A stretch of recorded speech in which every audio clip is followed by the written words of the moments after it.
Ainda de pé, meus irmãos, abramos nossas Bíblias no Evangelho conforme o relato de Marcos, no capítulo 10.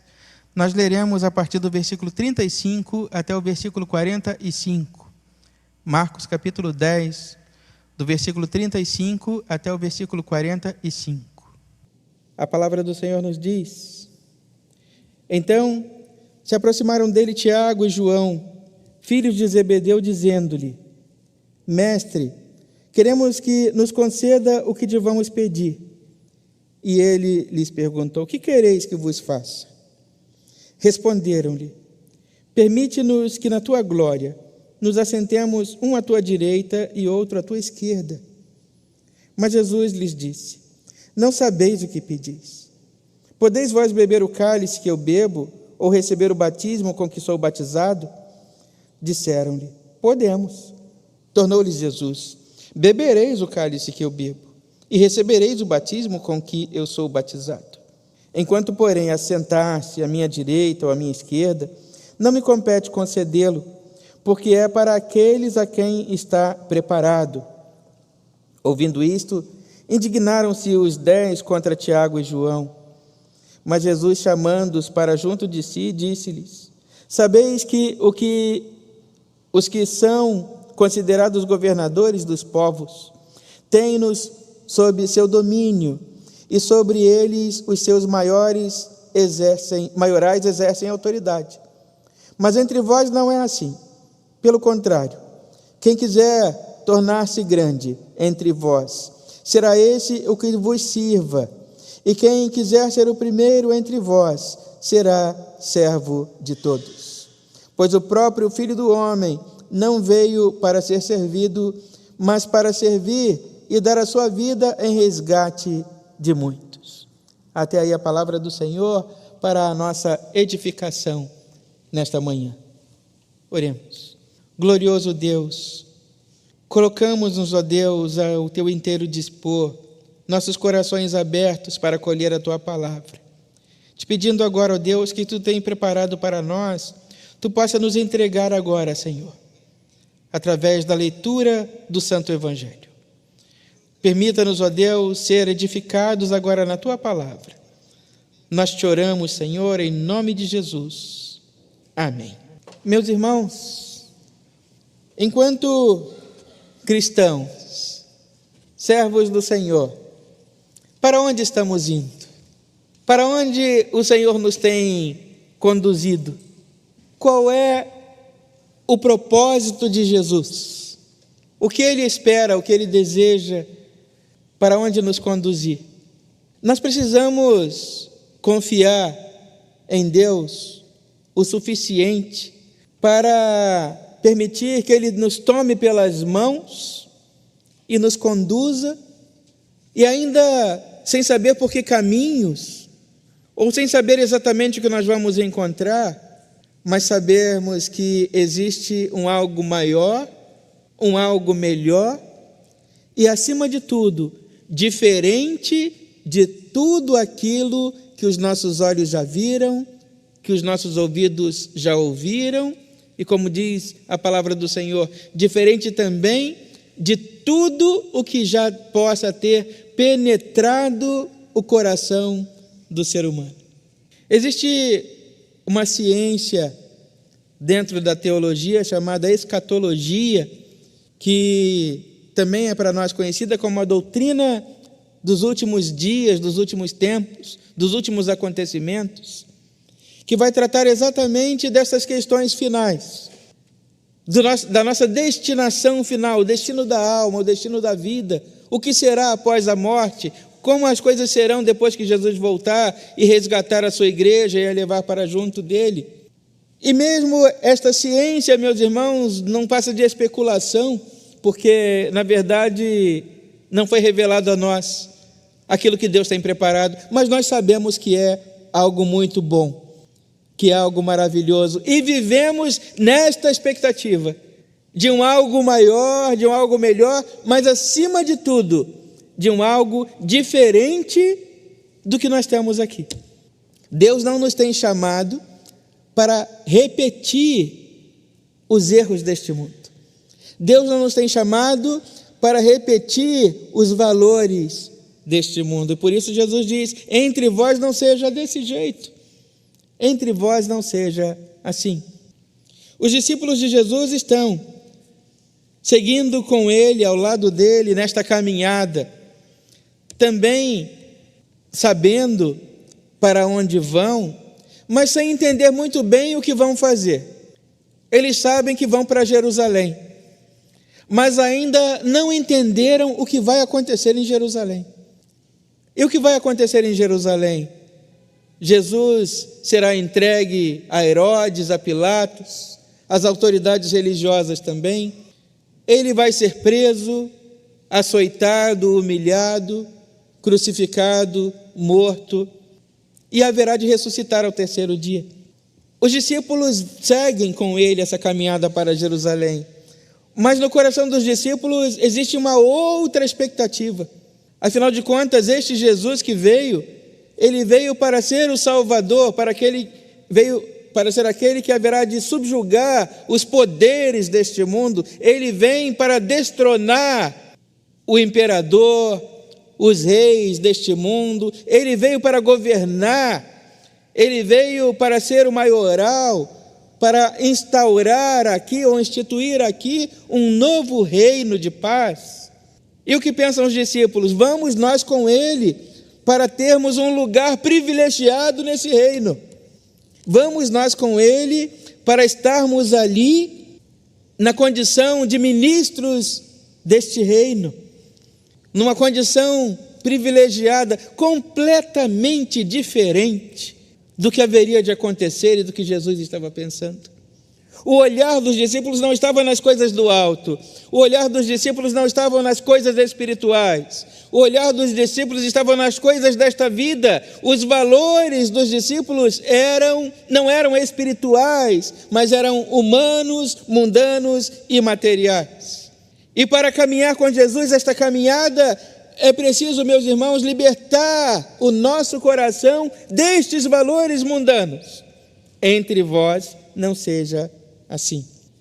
E algo que nós estamos aí acostumados a ver no nosso dia a dia é do que trata esta perícope, ou esta fração do texto de Marcos, quando ele vai dizer, ou vai referir-se aos discípulos ali.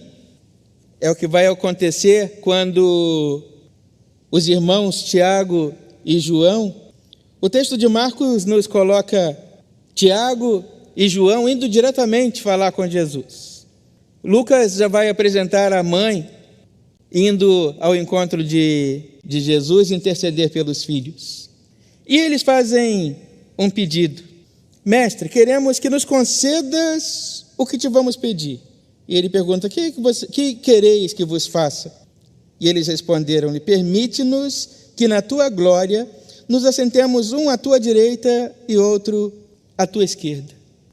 A visão em nada espiritual, a visão puramente humana, a influência. E aqui ainda pesa, meus irmãos, um detalhe: a mãe de Tiago e João era irmã de Maria, mãe de Jesus, de modo que Tiago e João são primos em primeiro grau de Jesus.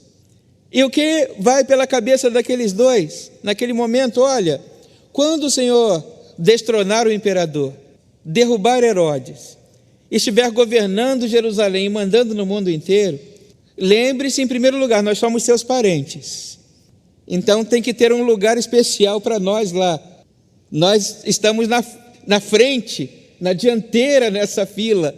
Os primeiros beneficiados, os cargos mais importantes, o primeiro escalão do governo tem que ser nosso. Um à tua direita e outro à tua esquerda. Nós somos primos. Não esquece da família. Não esqueça de beneficiar a família quando o Senhor estiver mandando em tudo. Tiver derrubado, destronado o imperador. E Jesus olha para eles e diz: olha, vocês não fazem ideia do que vocês estão pedindo. Vocês não entenderam nada. Vocês não entenderam o que vai acontecer em Jerusalém. Não é nada disso que vocês estão imaginando. E Jesus pergunta para ele: vocês podem beber do cálice que que eu bebo, receber o batismo que eu sou batizado? Eles disseram: podemos. É esse o preço? Nós também vamos beber deste cálice, nós também vamos participar deste batismo. Mas o que Jesus quer dizer com isso, meus irmãos, é experimentar a mesma dor e o mesmo sofrimento e a mesma violência, ser vítima igualmente como Jesus.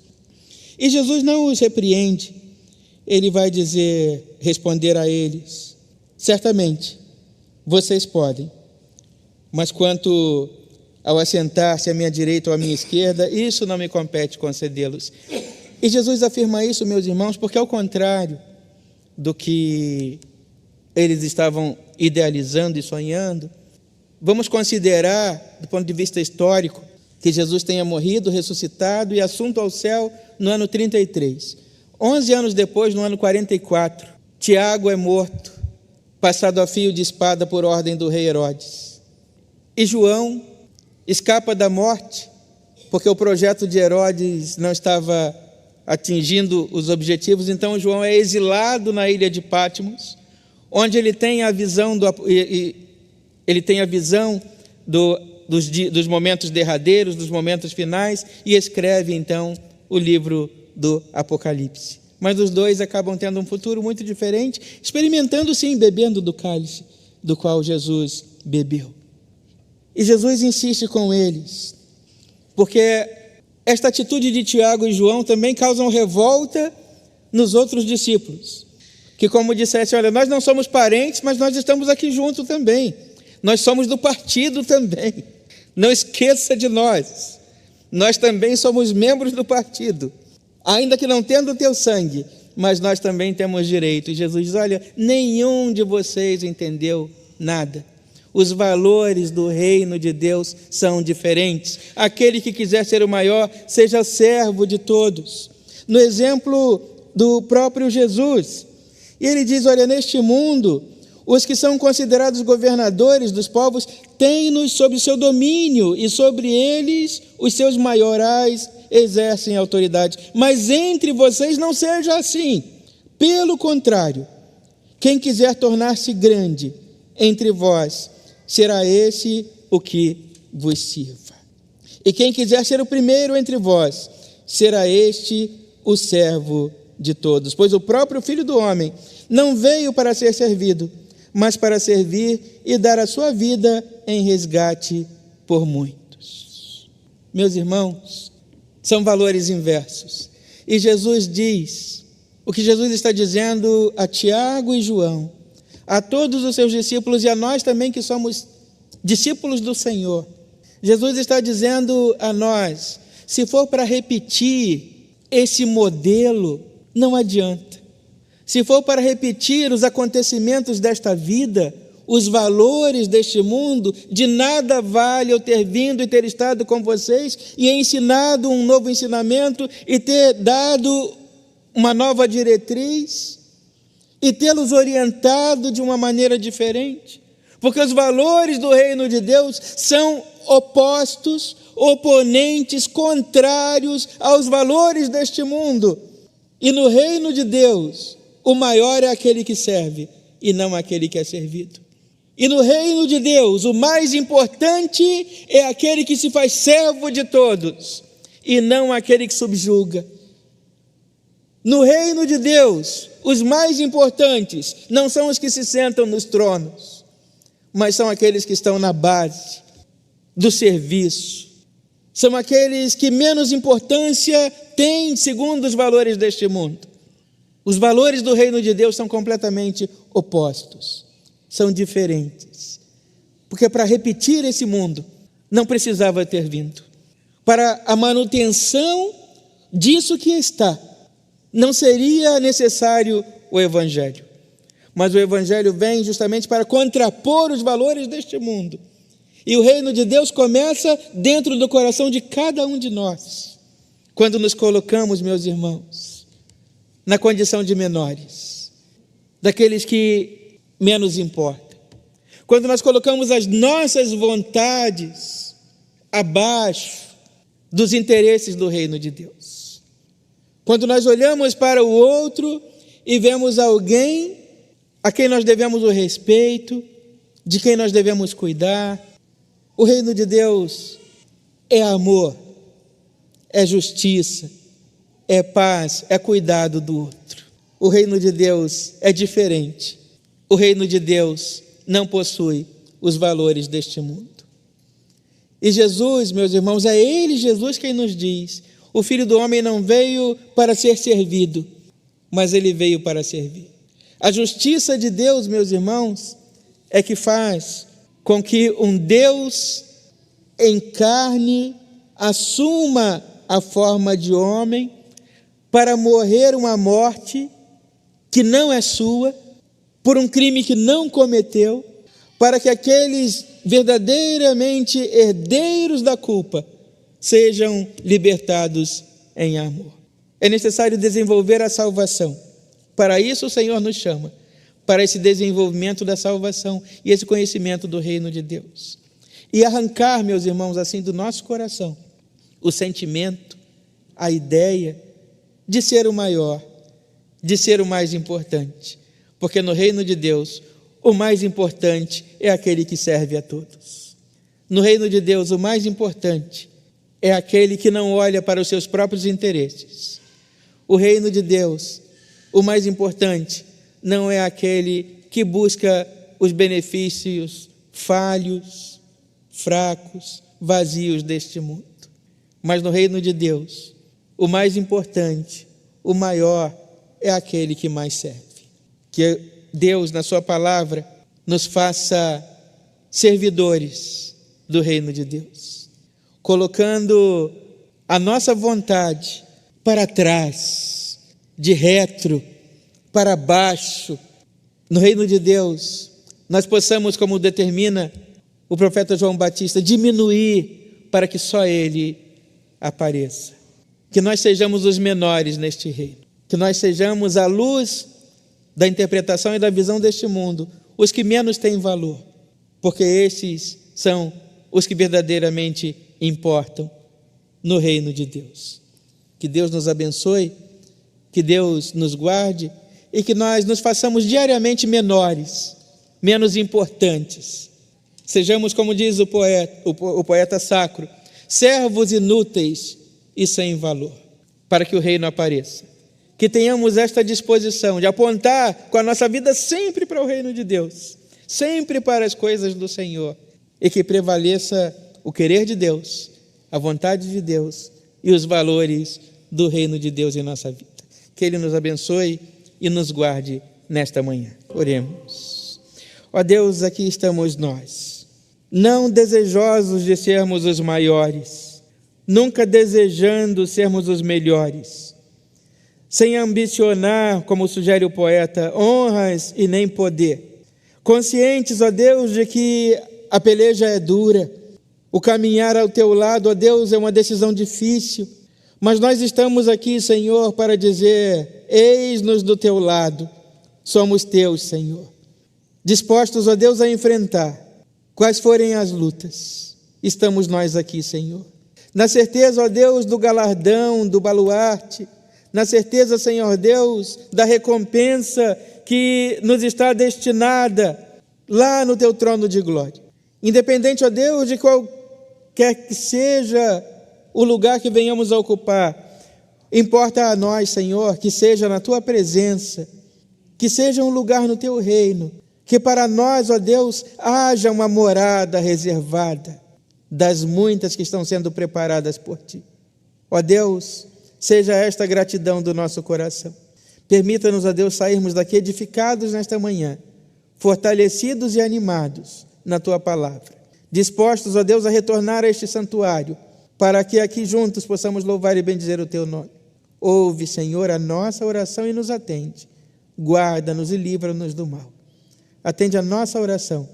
Nós te oramos em nome de Jesus, que nos ensinou a orar dizendo: Pai nosso que estás nos céus, santificado seja o Teu nome. Venha o Teu reino e seja feita a Tua vontade, assim na terra como no céu. O pão nosso de cada dia nos dai hoje, e perdoa as nossas dívidas, assim como nós perdoamos os nossos devedores. e não nos deixes cair em tentação, mas livra-nos do mal, pois teu é o reino, o poder e a glória para sempre. Amém.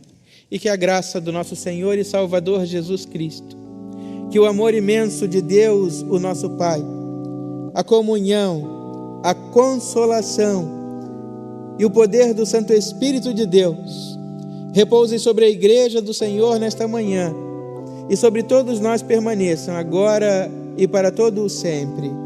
Amém.